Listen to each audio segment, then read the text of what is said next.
My fellow Singaporeans, voters of East Coast GRC and Fengshan SMC, good evening. My name is Gerald Giam, and I'm here to ask for your mandate to serve you in East Coast GRC and in Parliament.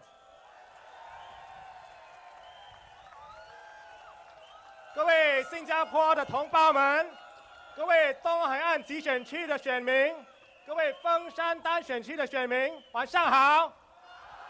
我是严彦松，我是东海岸集选区的候选人。2011年的时候，你们的支持让我进入了国会，我成为了非选区议员，我感到非常感激。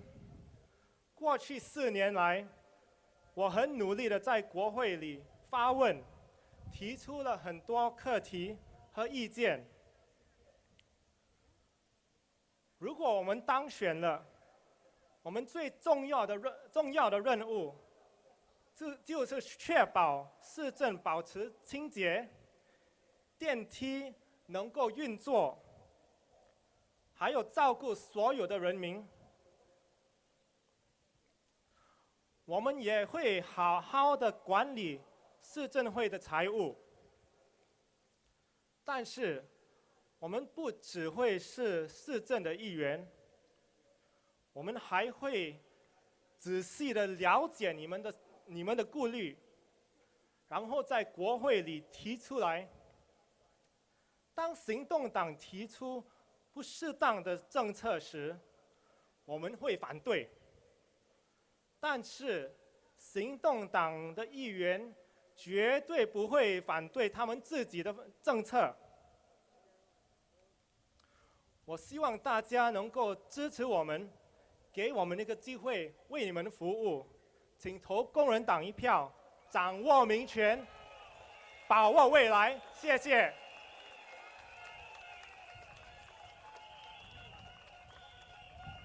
Please allow me to say a few words in our national language. Although I'm a Peranakan, like my colleague Cheryl Low, I'm still trying to learn Malay, so please bear with me as I try. Saudara-saudari sekalian dan penduduk-penduduk GRC East Coast, salam sejahtera. Pada pilihan raya yang lalu, sokongan Anda membolehkan saya masuk ke dalam parlimen sebagai anggota parlimen tanpa kawasan undi. Saya amat berterima kasih ke atas sokongan Anda. Di parlimen, saya telah bekerja keras untuk mempertengahkan isu-isu yang orang Singapura menghadapi. Sekali lagi, saya meminta sokongan Anda untuk melantik saya sebagai anggota parlimen Anda. Undilah Parti Pekerja memperkasakan masa depan Anda. Terima kasih.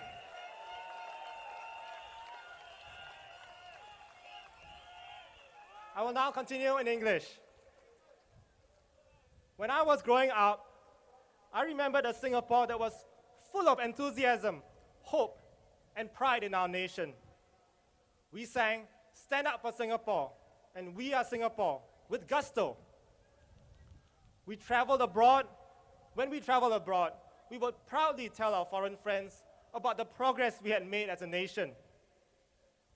In the decades following independence, the government gave out many special tax breaks to MNCs with the expectation that these companies would invest in local talent, transfer knowledge and skills to them, and eventually promote Singaporeans to head their local offices.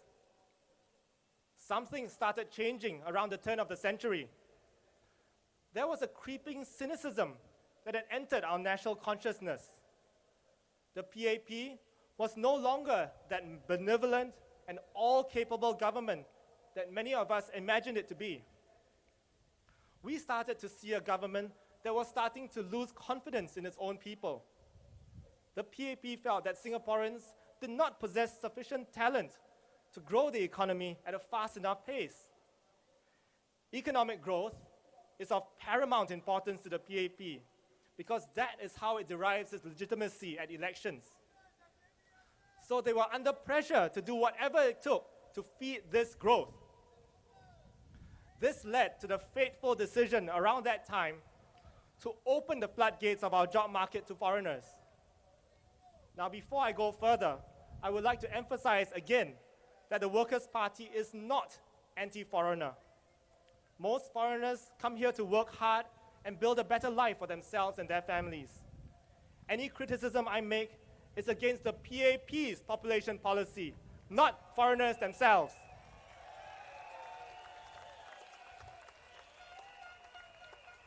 So, in the decade after the turn of the century, workers of all nationalities were brought here in large numbers to boost the economy. Knowledge transfer to locals ended up taking a back seat. Why spend money to train locals to do the job if you could easily hire a foreigner with low enough salary expectations? Meanwhile, Singaporeans were told that foreigners would create jobs for Singaporeans, that the fruits of economic growth will trickle down to the poor. But this did not seem to be happening. Incomes could not keep up with the rising cost of living. Singaporeans started realizing that they were being squeezed out of jobs, university places, and even choice place in primary schools. When you walk into any MNC now, many of the positions that were once occupied by locals are now staffed by foreigners. Even some GLCs and local banks are not spared. But when Singaporeans complained, they were told that they were losing out because they had become less hard driving and less hard striving. It took the big shock of GE2011 for the government to finally wake up and realize that these were real problems that were hurting Singaporeans. Hence came the big sorry. 4 days before polling day, the PM apologized to voters for not getting it right. 4.5 years on, do you believe that PAP is really sorry? If you look at subsequent statements from PAP ministers after the election, they don't admit that that population policy was wrong. Instead, they justify it as being right for that time. Some are even saying that demographic changes have been a reason for the foreign worker policy U-turns. Did we just turn into an aging society 4 years ago? We need to make sure the PAP follows through with that sorry and fixes the mess that they have created, which is an overpopulated island without sufficient infrastructure to accommodate it. We need to invest more in our people, to give our people confidence in themselves and hope for the future. We need to reclaim the right, our right, as masters of our own land, not supporting actors in a movie with a bad script. I have faith in our people. We have gone through so much together as a nation in the past 10 years. We will emerge stronger. We need a new style of leadership and approach to governance. This change will not come about if we leave the PAP to its own devices. We have to force the change on them. To do that, we ask that you send a strong message to them by voting in MPs who can hold the PAP to their sorry. Voters of East Coast GRC, I first contested here in GE 2011 as a young 33-year-old. You gave our team then the second best GRC results in that election for an opposition party. My team and I have drawn strength from your support. Thank you. We have drawn strength from your support as we have gone about meeting you in your homes or in markets almost every week for over 2 years now. I am very grateful for your support. This is why I've given it my all in the last 4 years in Parliament, asking many questions, raising up issues that affect your lives, and proposing solutions to the challenges we face as a nation. Now, I'm contesting East Coast GRC again, asking for your mandate to become your representative and your voice in Parliament.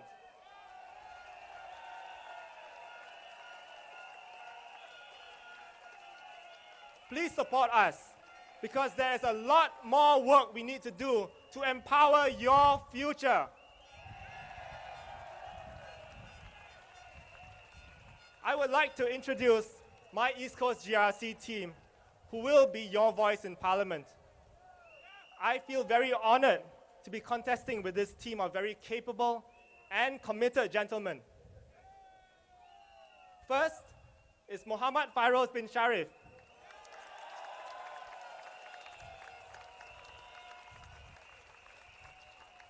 Fairoz holds an honors degree in history and a master's degree in Southeast Asian studies both from NUS.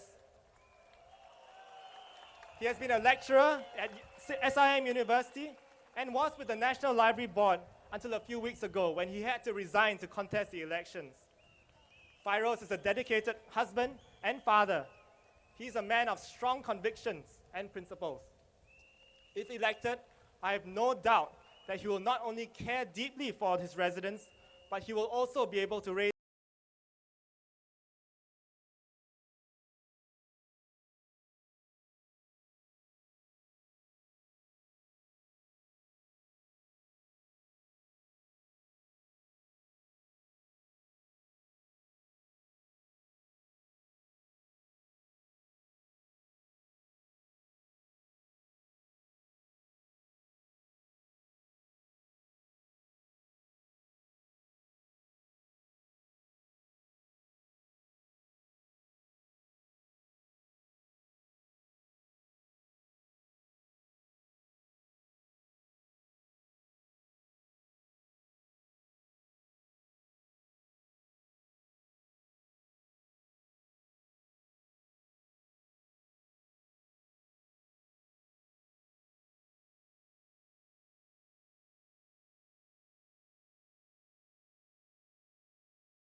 an international research consultancy.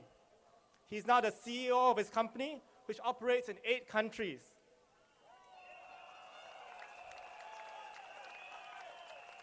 Despite his achievements, Leon is one of the most humble persons I know. He has also been involved in both policy and grassroots work in the Workers' Party for the last few years.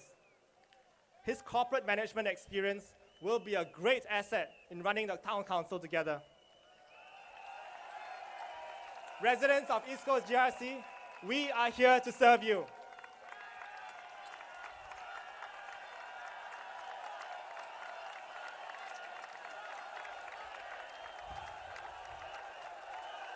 Please vote for us so that we can serve you as your town councillors and MPs in Parliament.